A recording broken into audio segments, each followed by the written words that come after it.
So today I was looking through Facebook, and like almost every other day when I'm looking through Facebook, I found something that kind of made me a little crazy, and I wanted to share it with you. It was an article from WebMD debunking racial myths about heart failure. And heart failure, uh, I'm just going to kind of read some of the highlights of this article. This was back on January 30th. And just some of their points. Heart disease is the leading cause of death in the US, but racial and ethnic minorities have more risk factors and diagnoses than people who are white. Black men have a 70% higher risk of heart failure compared to white men.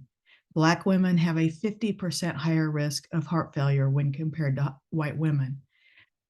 Black adults are twice as likely to be hospitalized for heart failure and stay longer in the hospital than white adults. And they're more likely to go back into the hospital within 90 days. Hispanic adults are more likely than white adults to have heart failure and at a younger age. Only a small percentage of Hispanic men and women know their cholesterol levels or get screening. In people in minority communities receive less than 40% of the advanced heart failure therapies, heart transplants, and ventricular assistive devices, and they're underrepresented in clinical trials. And number 9, studies on Black adults' higher risk of cardiovascular disease show that race itself isn't the risk factor. Instead, social, economic, and racial barriers increase the risk by decreasing preventive care. Over the last 10 years, rates of hospitalization for heart failure have gone down overall, but disparities between Black adults and white adults have stayed the same. So I agree that there is problems with barriers to getting healthcare in low-income areas, and it's going to be exacerbated because we're not training enough family doctors, which was in my previous video from last week. We do not have enough primary care physicians to provide screening for our population. And it's going to be worse in low-income areas because, once you've put at least 11 years of your life into training, you've got to get your money back out of it. And unfortunately, that might mean going to places where you can get paid higher. So that is a problem that we have to address as a society, that we need to train more primary care physicians to care for our population.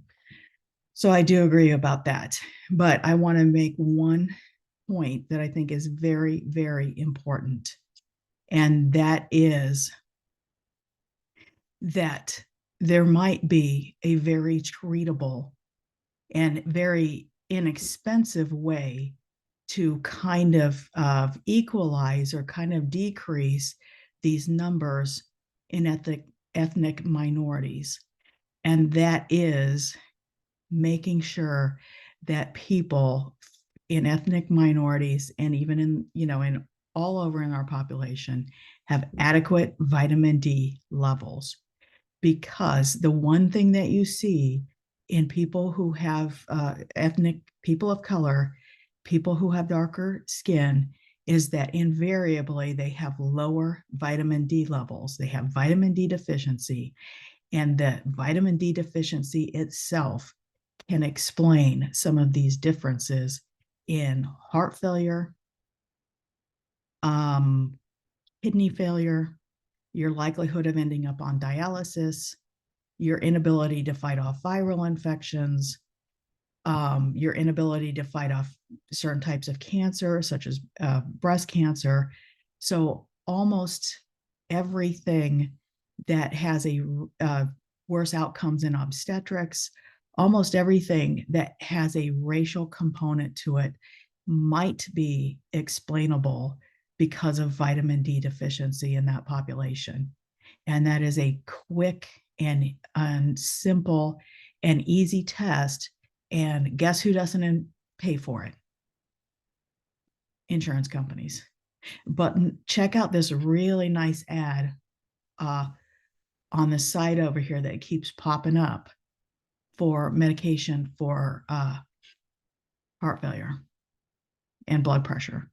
So anyway, I'm not sure this is a problem that society really wants to fix if we can make lots of money off of keeping people sick with heart failure.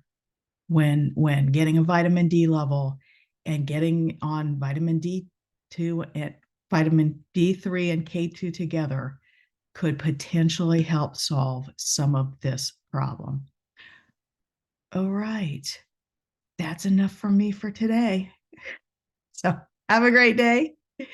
And if you are a person of color, fight to get a vitamin D level and get your level between 50 and 80 to help prevent all sorts of problems. All right, good luck out there.